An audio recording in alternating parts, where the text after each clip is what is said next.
Анх 1939 онд үүдээ нээж байсан Дархуул аймгийн Уул Уурхай Эрчим хүч Политехникийн коллеж энэ жил 75 дахь удаага эсэлтээ авч байна.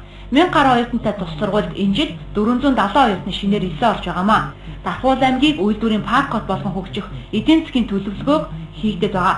Ийм үед мэргэжилтэй ажилтнуудыг илүү олноор нэтгэх үүргийг хөдөлмөрийн яам хүлээж байна. Тиймээс төвийн бүсийн аймагуудын эрчимчин сургалтыг дэмжих зорилгоор үйлдвэрийн парк хотод үйл ажиллагаагаа явуулж байгаа үндсэн 3 эмсүүд дээр ажиллаж байна гэж салбарын сайд онцолсон.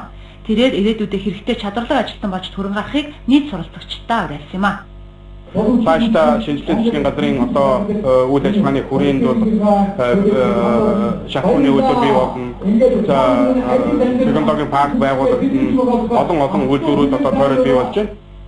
Улсын болон хувийн хвшлийн нийслэн 78 сургууль энэ жил эсэлтээ авч нээлттэйлээ. Үүнээс Улаанбаатар хотод 33 сургууль, бусад нь орон нутагт үйл ажиллагаагаа явуулж байгаамаа.